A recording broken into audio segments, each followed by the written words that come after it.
자, 그동안 우리는 에베소서 1장을 살펴보았습니다. 찬송할 이유가 무엇인지, 또 우리에게 주신 신령한 복이 어떤 것인지, 성부, 성자, 성령의 그 구원 사역, 성부가 우리를 택정하시고 성자 예수 그리스도가 그 피로 우리를 속량하셨을 뿐만 아니라 성령의 인치심을 통하여 구원의 보증을 하신 이야기, 그리고 뒷부분은 바울의 에베소 교회를 향한 목회적 기도를 했습니다. 그들의 눈을 밝혀주십시오. 마음의 눈을 밝혀주십시오. 그들이 더 그리스도를 알게 해주십시오. 이런 기도들이 있었습니다. 자, 오늘 2장으로 넘어가는데요, 장면이 확 바뀌고 있습니다. 1절에 보면 굉장히 천상의 이야기를 하다가 땅에 밑바닥으로 떨어진 느낌이 들어요. 이것은 뭐냐면 바울이 우리가 구원을 얻기 이전의 모습을 묘사하고 있기 때문에 그렇습니다. 우리가 구원을 얻기 전에 어떤 상태였는가, 그래서 오늘 1절에서 이렇게 표현하죠. 허물과 죄로 죽었던 너희들이라 그랬습니다. 이 1절과 이전에 이방인들에 대해서, 3절은 유대인들에 대해서 향하고 있는데요, 이것은 특정한 사람이나 어떤 민족이 아니라 전 인류적으로 타락한 상태를 강조하고 있습니다. 바울이 말하고 싶은 것은 단순히 인간이 부패했다 정도가 아니고 전적인 타락을 이야기하고 있습니다. 우리가 이것은 사실 세상에서 늘 확인하고 있는 작업이에요. 우리의 세상에, 우리의 사람들 속에서 늘 발견하는 옛 모습들. 그래서 오늘 우리는 우리가 어떤 상태에서 구원을 받았는가를 아는 것이 중요합니다. 그때 우리에게 주어진 구원이 얼마나 큰가를 알게 되죠. 바울은 과거와 현재의 상태를 대비해 주고 있습니다. 우리는 아담의 범죄에 의해 세상에 펼쳐진 상태를 분명히 알아야 합니다. 크게는 두 나라인데, 하나는 악이 지배하는 세상과 하나님의 나라, 이 두 세계가 나누어지죠. 그래서 우리가 기본적인 구도를 이해합니다. 이 세상의 전체적인 그림들을, 왜 세상이 이렇게 문제가 많은가, 왜 악이 이렇게 범람하고 있는가, 고통과 불행은 언제까지 계속될 것인가, 그리고 과연 인간의 변화는 가능한가, 그리고 세상은 점점 나아져 가고 있는 것인가, 이런 총체적인 세상에 관련된 질문을 우리가 던져보아야 합니다. 자, 오늘 인간에 대한 특별한 이 바울의 이 정확한 성경의 진단을 우리가 좀 보아야 되는데요, 오늘 1절의 그 말씀을 다시 떠올려 보면, 그는 허물과 죄로 죽었던 너희를 살리셨도다. 이게 매우 중요한, 인간에 대한 중요한 전제가 하나 나오는데, 그는 허물과 죄로 죽었다라는 표현을 쓰고 있습니다. 이것은 인류를 향한 하나님의 선포입니다. 언제부터요? 아담과 하와가 먹지 말라는 선악과를 따먹은 이후, 먹는 날에는 반드시 죽으리라는 말씀이 그대로 이루어졌습니다. 가끔 어떤 분들은 아담과 나와 무슨 상관이 있느냐 의아해합니다. 그런데 인간에게 죽음이 왜 찾아왔을까? 그 원인을 거슬러 올라가면 아담이 있습니다. 아담에게 찾아온 죽음이 나에게 일어나고 있다면 아담과 나와는 연관이 없다고 말할 수가 없습니다. 그래서 성경은 이것을 전가라는 표현을 씁니다. 아담의 죄가 우리에게 전가되었다. 그래서 아담의 후에는 예외 없이 영적인 사망 선고를 받았습니다. 그래서 죽었다는 것은 연약하다, 병들었다와 달라요. 이 죽었다는 것은 육체적 죽음이 아니라 영적인 죽음을 의미하고 있습니다. 여러분, 영적인 죽음을 가볍게 여겨서는 안 됩니다. 영적인 죽음은 육체적 죽음보다 훨씬 더 심각한 겁니다. 영적인 죽음을 가볍게 여기지 마십시오. 영적으로 죽었다면 육체적 죽음도 따라오게 되어 있습니다. 가장 근본적인 것은 영적인 죽음이에요. 허물과 죄로 죽었던 너희라는 이 말씀을 처음 대하는 사람은 좀 거북해 할 수 있습니다. 나와 상관없어 라고. 그러나 여러분, 성경은 우리가 여기에서 빠져나갈 수 없는 존재라고 얘기하고 있습니다. 로마서 3장 10절을 보면 기록된 바 의인은 없나니 하나도 없다. 3장 23절에 모든 사람이 죄를 범하였음에 하나님의 영광에 이르지 못하더니 그랬습니다.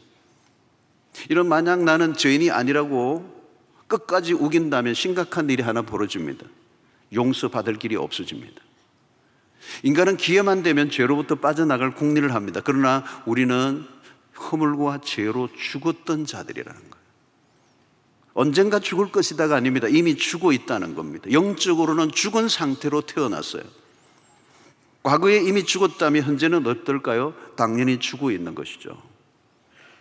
어떤 분들은 죽었다는 것이 실감이 나지 않을 수 있습니다. 육체적으로는 살아있기 때문에. 그러나 육체적으로는 살아있지만 영적인 기능이 죽어 있습니다. 영적인 기능이 죽어 있다면 영적인 것에 전혀 관심이 없고 반응하지 않습니다. 여러분, 성경에서 죽었다는 것의 히브리적 개념이 뭐냐 하면 하나님이 없는 상태를 말합니다. 하나님은 생명의 원천이십니다. 하나님으로부터 떠나 있을 때 생명의 고갈이 찾아옵니다. 생명의 에너지가 없어요. 생명력보다 사망의 힘이 강하게 작동하고 있습니다. 그래서 영적으로 죽어 있다면 육체도 마찬가지예요. 이미 죽은 몸이나 마찬가지입니다. 그래서 사람들은 태어날 때부터 죽음의 시스템 안으로 들어가 있습니다. 젊을 때는 에너지가 넘쳐 보이지만 생명 에너지는 태어나는 순간부터 고갈되기 시작합니다. 여러분, 탕자의 비유에서 탕자는 아버지를 떠난 순간부터 고갈이 와요. 그런 죽은 자와 같다는 겁니다.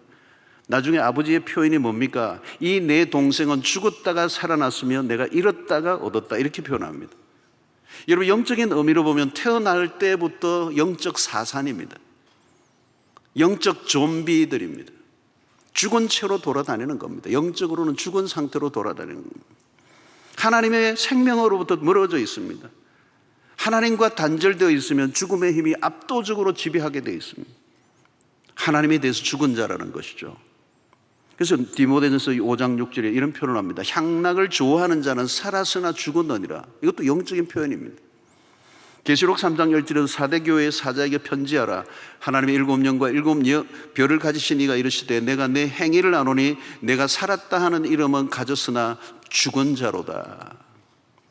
여러분, 죽었다는 상태가 얼마나 치명적인가를 우리는 알고 있습니다. 인류에게 내려진 이 선고는 감히 누구도 거스를 수가 없어요. 죽은 상태에서 기대할 것은 아무것도 없습니다. 분명히 성경이 진단하는 인간은 소망이 없습니다. 살아보면서 어느 정도 가능성을 짐작해 볼 수 있는 차원이 아니에요. 성경은 이미 결론이 나 있어요. 우리 안에 선한 게 하나도 없다는 거예요. 여러분, 인본주의적 입장에서 인간론은 다릅니다. 인간은 성숙하고 계속 진보한다고 봅니다. 이성의 힘이나 과학이 세상을 더 발전시킬 수 있다고 믿습니다. 인간은 본성의 선함이나 진화를 믿습니다. 그러나 역사는 진보하는가? 근거가 희박한 자신감이에요. 요즘 자존감 강의들이 인기를 얻습니다. 열등감에 빠진 사람에게 자존감을 심어주는 일은 좋은 일이죠. 그러나 심리적 요법으로 그렇게 간단하게 해결될 수 있는 일이 아닙니다. 인간의 실체를 우리가 들여다보아야 되기 때문에 그렇습니다. 성경의 인간론은 철저히 무능하고 무기력합니다. 하나님과 멀어져 있는 인간이 만들어낸 역사는 실패입니다. 무엇인가 부족한 상태가 아니라 철저히 무능한 상태. 그래서 다윗은 시편 51편 5절에 내가 죄악 중에 출생하였으며 어머니가 죄 중에서 나를 잉태하였나이다. 인간은 이미 죄로 죽은 자로부터 시작한다는 겁니다. 그 안에 생명이 없고 생명력도 없습니다.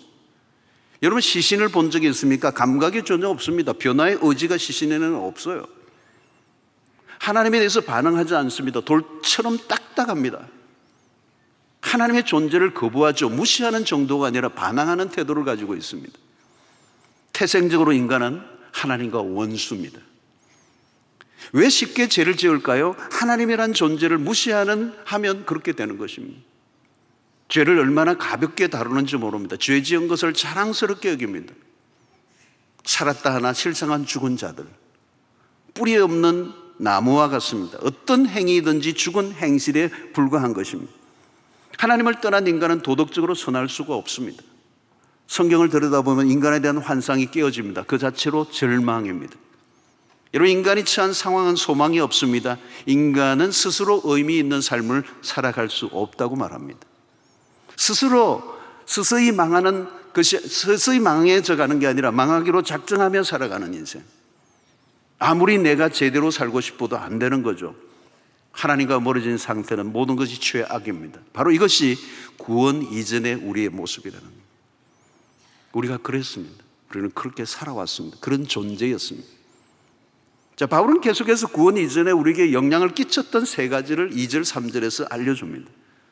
아주 중요한 세 가지 주제는 육체요, 두 번째는 세상이요, 그리고 세 번째는 마귀입니다. 우리는 이 세 가지를 잘 이해해야 합니다. 육체와 세상과 마귀의 영향력이 강력하기 때문입니다. 우리는 본질상 이렇게 죄와 허물로 죽었던 자들인데 더 이상 빠져나올 수 없도록 이 세 가지가 우리를 얽어매고 있다는 것입니다. 우리의 삶을 공경으로 몰아넣는 세 가지 요소가 있는데 이 세 가지는 인간의 힘으로는 빠져나가기 어려운 것들이라는 겁니다. 첫 번째가 뭘까요, 여러분? 세상입니다. 2절에 보니까 그때 너희는 그 가운데서 행하여 이 세상 풍조를 따르고 공중의 권세 잡은 자를 따랐으니 곧 지금 불순종의 아들들 가운데서 역사하는 영이라. 여기에 두 가지가 나오는데 하나는 세상과 사탄이 동시에 언급되고 있습니다. 먼저 우리는 세상을 다루고자 합니다. 여기서 세상이란 다가올 하나님의 나라와 대조를 이루는 곳입니다. 하나님의 나라의 정반대편에 이 세상이 있습니다. 그리고 이 세상의 풍조를 따른다는 것을 무엇을 의미할까요? 이 풍조는 세상을 지배하고 있는 문화, 때로는 어떤 습관, 태도, 경향들을 다 포함하는 것입니다. 세상의 풍조는 한마디로 하나님을 대적하는 문화입니다. 하나님의 뜻보다 세상의 기준을 따르고 있습니다. 여러분, 세상의 속에 흐르는 풍조는 하나님을 강력하게 거부해요. 그래서 모든 게 빼딱해요. 악한 세상인 것입니다. 여러분, 그리스도를 무시하면 도덕성은 급격하게 무너집니다. 하나님의 자리를 인간이 대신 차지하고 나면 죄에 대한 기준이 없어집니다. 요즘 보십시오, 여러분, 문화적으로 남자와 여자의 성성을 혼란하게 만드는 일들이 그냥 대중화되어 있습니다. 창조의 원리 속에서 남자는 남자답게, 여자는 여자답게라고 하는 이 개념이 없어져 버려요. 가정이 급속도로 무너지고 결혼 제도 자체가 혼란에 빠지고 있습니다. 여러분들은 어떤 것에 대해서 결정을 할 때 혹은 틀렸다 옳다라고 주장할 때 어떤 기준을 가지고 결정을 하십니까? 판단의 기준을 어디로부터 가져옵니까? 그 기준이 하나님의 진리로부터 온 것이라고 자신 있게 말할 수 있습니까? 여러분, 인간은 하나님의 기준을 무시합니다. 하나님이라는 존재를 사이드로 밀어버립니다. 그 속내는 뭘까요? 내 마음대로 살고 싶다는 것. 여러분, 요즘 사람들이 가지는 기준이 무엇입니까? 다들 그렇게 한대요. 다들 그렇게 한대요. 나도 그래서 한다는 거예요. 기준이 없습니다. 하나님을 떠난 인간들이 만들어 놓은 문화는 겉으로는 그럴듯해 보이지만 안으로 들어가면 심히 부패해 있습니다. 세상에도 도덕과 윤리가 있죠. 그러나 하나님을 부정하는 세상에서의 도덕과 윤리적 기준이 그 자체도 죄로 오염되어 있습니다. 하나님이 없는 것 자체가 죄입니다. 진실하게 못 살았습니다가 아니라 진실이 무엇인지를 모르는다는 데 문제가 있습니다. 감각이 없습니다. 하나님이 없으면 기준도 없습니다. 여러분, 이 세상의 풍조는 영원한 것을 고려하지 않습니다. 당장의 행복을 추구합니다. 세상을 그래서 지배하는 정신은 물질주의와 쾌락주의입니다. 오늘 우리 세상이 돈 문제인 줄로 알지만 아닙니다. 가치관의 문제입니다. 죄성의 지배 아래서 만들어진 문화를 열심히 따라가다 보면 결국은 허무와 절망으로 끝나게 되는 것입니다. 물고기가 물을 거부할 수 없듯이 세상의 풍조에 사로잡혀 살게 되는 것이죠. 영적으로 죽은 인간은 이 세상의 풍조를 저항할 힘이 없다는 것입니다. 다르게 살겠다는 의지가 생기지 않는다는 겁니다. 부패와 오염으로부터 벗어날 수 없다는 것입니다. 여러분, 세상은 좋아져 가기보다 망하는 길로 가고 있습니다. 지금 세상은 그 종말의 끝 지점에 서 있습니다. 둘째는 마귀입니다. 여러분, 2절을 다시 보면 그때 너희는 그 가운데서 행하여 이 세상 풍조를 따르고 공중의 권세 잡은 자를 따랐으니 곧 지금 불순종의 아들들 가운데서 역사하는 영이라. 여기 마귀는 공중의 권세를 잡았다. 이 공중은 영적인 어떤 공간을 말하지만 세상 전체를 의미합니다. 자, 마귀는 누구죠? 요한복음 12장 31절을 보니까 이제 이 세상에 대한 심판이 이르렀으니 이 세상의 임금이 쫓겨나리라.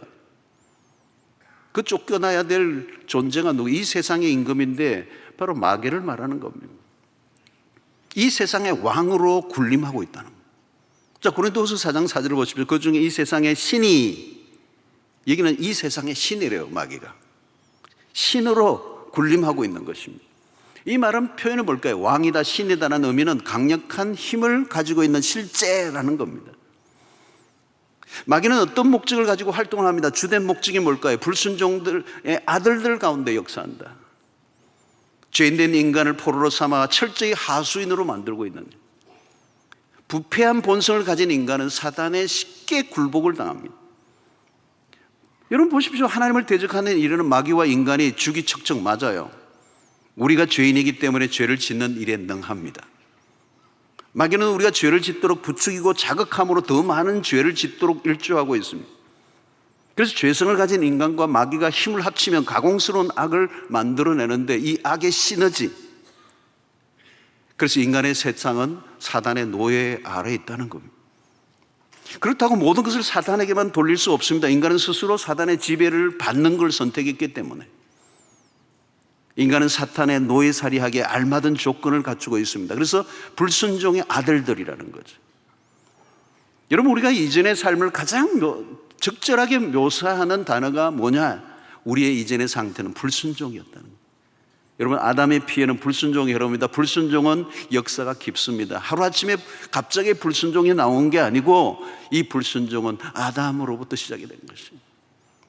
자, 이것을 로마서 1장 12절은 불순종을 이렇게 잘 묘사하고 있습니다. 하나님을 알되 하나님을 영화롭게도 아니하며 감사하지도 아니하고 오히려 그 생각이 허망하여지며 미련한 마음이 어두워졌나니 그랬어요. 여러분, 인류는 한 혈통입니다.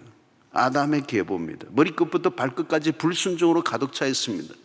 인류 역사는 반역의 문명이요 탕자의 문명입니다. 하나님으로부터 멀리 벗어나려고 하는 문명입니다. 그래서 이 불순종은 단순히 일회적 행위를 말하는 게 아니라 삶의 방식이요 태도라는 것입니다.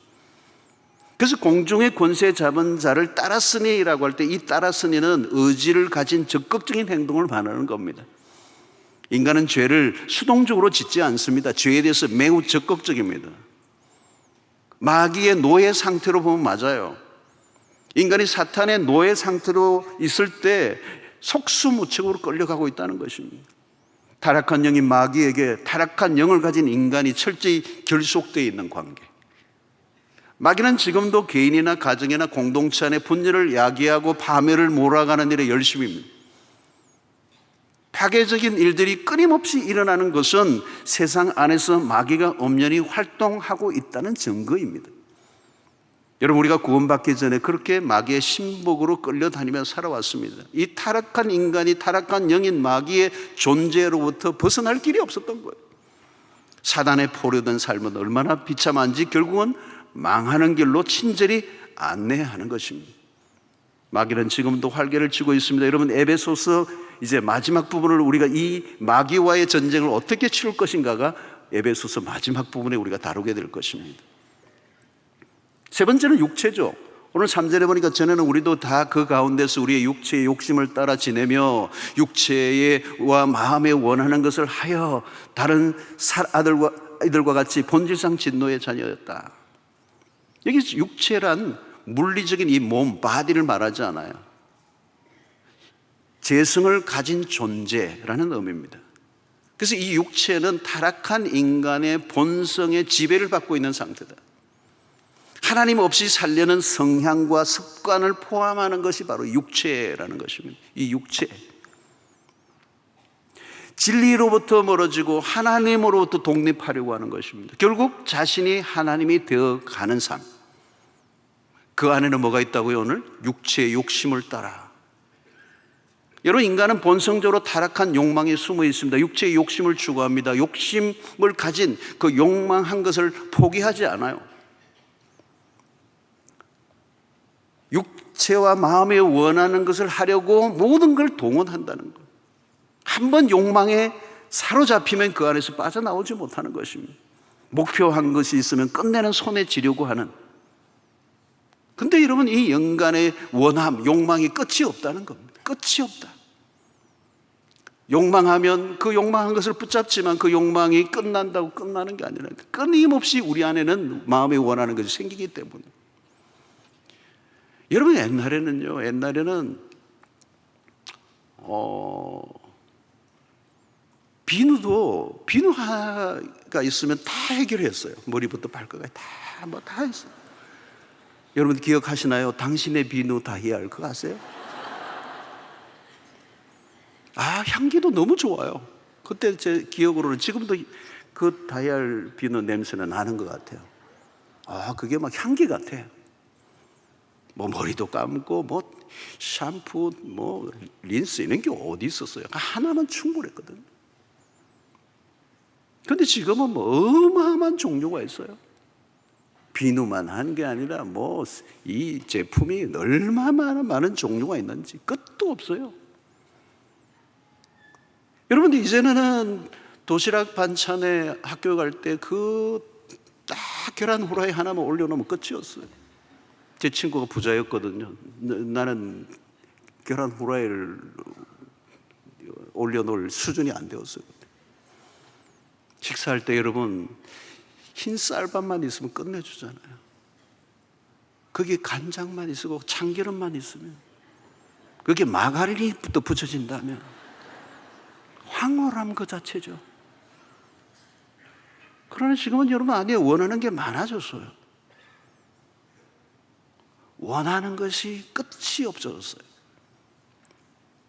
원하는 것을 해결하는 순간 욕망은 다른 것에 또 다른 것을 찾습니다. 여러분 우리 안에 자연스러운 욕망이 있습니다. 그러나 그것마저도 죄의 유혹으로 인해서 그릇된 욕망으로 오염되어 있다는 거예요. 육체는 자기 중심적 만족을 추구하는 쪽으로 흐릅니다. 극도의 이기주의 세상, 자기 중심성이 너무 강해요. 이 이기주의가 집단성을 가질 때는 더 무섭게 변하죠. 쉽게 폭력성으로 변합니다. 집단적 이기심이 민족주의 형태로 드러나면 대량 살육극이 벌어집니다. 인간의 내면에 스며든 죄의 영향력이 얼마나 무서운지 알 수가 없습니다. 자, 오늘 여기에서 여러분 육체와 세상과 마귀는 긴밀히 연결되어 영향을 주고받습니다. 육체는 죄의 지배를 받고 있습니다. 죄의 종로로 삽니다. 인간의 모든 행동과 말은 죄로부터 나오는 거예요. 죄로 오염되어 있기 때문에 죄가 자연스럽게 행동으로 돌출되는 겁니다. 죄의 뿌리는 죄의 열매를 맺습니다. 우리의 육체는 그냥 가만히 있어도 죄를 짓습니다. 누가 건드리지 않아도 죄를 짓습니다. 죄성의 지배를 받고 있는 육체는 죄 짓는 일에 최적화되어 있습니다. 그래서 우리는 죄를 지을 때 편안해요. 가끔 선을 행하면 너무 어색해. 육체를 잊고 사는 한 소망이 없습니다. 육체의 본성을 따라 살면 답이 없습니다. 영이 죽은 육체가 만들어내는 것은 썩는 냄새 나는 것뿐이라는 거예요. 육체의 욕망을 따라가면 파멸입니다. 하나님의 심판 아래 서게 되어 있습니다. 자, 그리스도가 없으면 이 세 가지의 영향 안에 있다는 거예요. 세상과 육체와 마귀의 영향.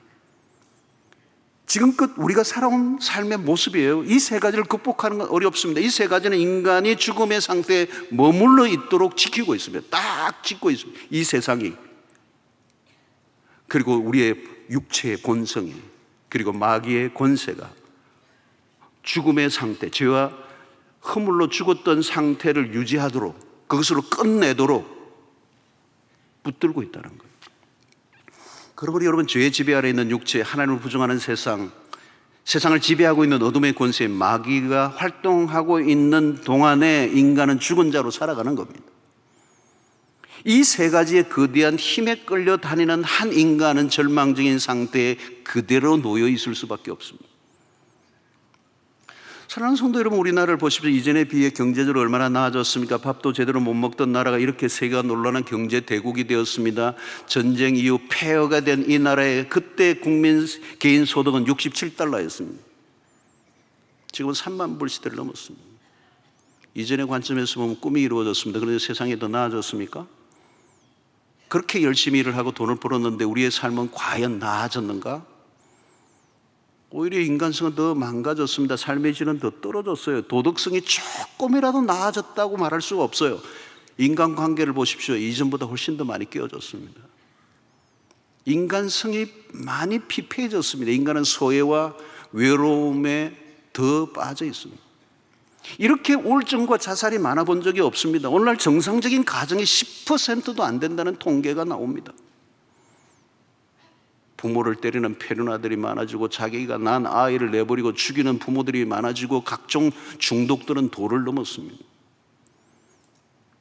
이전에는 소설이나 볼 수 있었던 일들이 일상에서 벌어지고 있고 소설보다 더한 사건들이 오늘 끊임없이 일어나고 있습니다. 어떻게 그렇게까지 그런 일이 일어날 수 있는가 우리는 놀라죠. 근데 놀랄 이유가 없어요. 성경은 본래 우리 인간의 모습이 그렇다는 거예요. 경제 문제가 해결되면, 복지 시스템이 잘 갖춰지면, 정치 제도가 바뀌면 좋은 세상이 올까요? 과학 문명이 더 발전하면 삶이 풍요로워질 수 있을까요? 여러분, 성경은 이렇게 얘기해요. 인간이 인간의 문제를 해결할 수 없다는 거예요. 인간이 인간을 구원의 길로 나아가게 할 수 없다는 거예요. 허물과 죄로 죽었던 너희들. 성경의 전언입니다. 바울의 본 시각은 정확히 2000년 전에 본 시각이지만 인간의 문제를 정확히 꿰뚫어 보고 있습니다. 죄의 본성을 가진 육체, 하나님께 반역하는 인간이 만들어 놓은 이 세상, 그리고 그 세상을 어둠으로 몰아가는 마귀의 힘을 물리치지 않는 한 인간의 삶은 답이 없다는 것. 인간의 노력만으로, 어떤 노력으로도 불구하고, 교육의 방식과 제도를 바꿔도 안 되고 어떤 종교로도 불가능하다. 바울이 서두에 언급한 허물과 죄로 죽었던 너희라는 말이 의미하는 게 무엇인지를 우리는 깊이 이해해야 돼요. 인간은 가장 절망적인 상태에 빠져 있다는 것. 영적으로 보면 철저히 무능한 상태. 바울은 그런 인간을 향해 3절에서 다시 한 번 더 선고를 내립니다. 그것은 뭐냐? 본질상 진노의 자녀들, 하나님의 진노를 일으킬 만한 자들. 오늘 세상은 하나님으로 하여금 분노하실 만한, 진노하실 만한 문화로 가득 차 있어요. 하나님의 진노를 피할 길이 없는 상태, 전적 타락의 상태, 길을 잃어버린, 아무도 하나님을 찾지 않은, 그리고 마귀에게 포박되어 있는 상태. 그래서 그 인간은 스스로 그 상태에서는 벗어날 수 없다는 것입니다.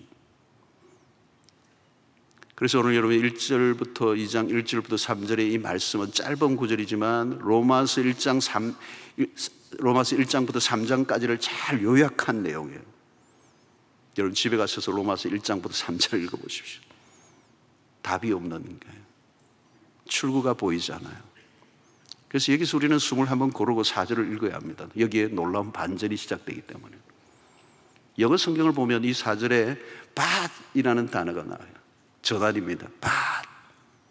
그리고 god이 나옵니다. 그러나 하나님이, 극적 전환. 이 but이 없으면 안 되는 거예요. 이전에 우리 개혁판에는 이 but이, 그러나가 있었습니다. 이번에는 개혁개정은 그 but을 그러나를 빼버렸어요. 그래서 영어 성경을 보면 그러나가 나와요. 그러나 하나님이 but god이에요. 위대한 전환, 극적 반전입니다.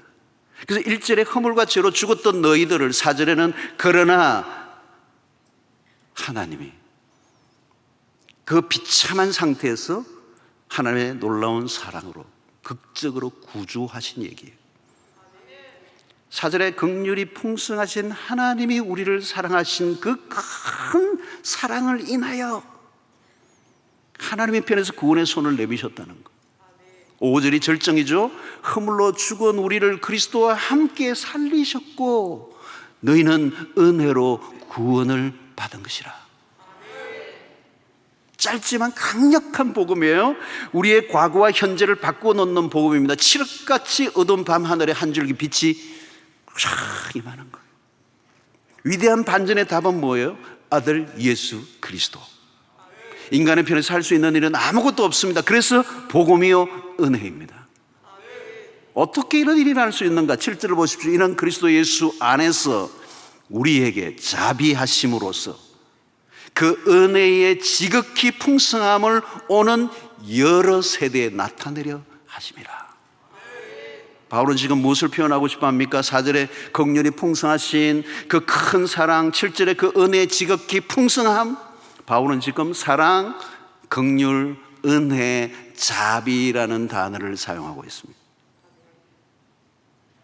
바울은 에베소서 내내 하나님의 긍휼과 자비와 사랑에 대해서 얘기해요.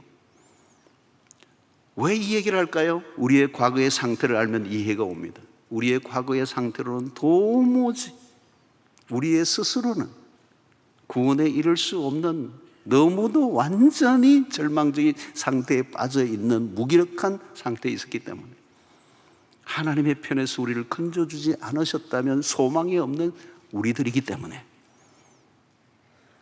그래서 하나님은 은혜라는 단어를 가져오는 거예요. 그리고 긍휼히 여기셨다는 거예요. 그리고 그 큰 사랑으로, 그래서 그때는 허물로 죽은 우리를 이제는 그리스도와 함께 살리셨다. 여러분, 이런 기적이 어디에 있습니까? 하나님을 떠났던 자가 이제 하나님에게로 돌아왔습니다. 사랑하는 성도 여러분, 교회가 어떻게 세워졌습니까? 어떤 상태에 있는 자들을 불러내어 주셨습니까? 교회는 어떤 곳이죠? 어떤 사람들이 모여 있습니까? 그때와 이제의 차이를 분명히 경험한 사람들, 내가 얼마나 비참한 지경에 있었고 오늘 나에게 주어진 구원이 얼마나 큰가를 아는 사람들이 모인 곳이 교회예요. 여러분, 이전과 지금은 완전히 다른 겁니다. 우리는 분명히 달라졌어요. 혹시 나는 전혀 달라진 것이 없다고 여기는 분이 있습니까? 그럴 수가 없습니다. 아직도 마귀의 종로로 하는 것을 좋아하고 세상의 풍조 따라가는 것이 즐거운 분들이 계세요. 그럴 수 없다는 거예요. 여전히 이 옛 삶을 그리워하고 육체의 욕심을 따라 살아갈 수 있는가? 그럴 수 없다는 거예요. 이제는 영적인 감각이 없었기 때문에 죄인 줄 몰라서, 그런데 이제는 그럴 수 없다. 영적인 감각이 살아났기 때문에 죄를 짓지만 죄에 대해서 민감해요. 이전과 똑같이 죄를 짓지는 않아요. 교회는 죄와 허물로 죽었던 자들이 다시 살아난 자들의 모임입니다. 교회는 이 세상과 전혀 다른 곳입니다. 예수를 믿기 이전과 이후는 완전히 다른 것입니다. 더 이상 이전과 동일한 삶을 살아갈 수가 없습니다.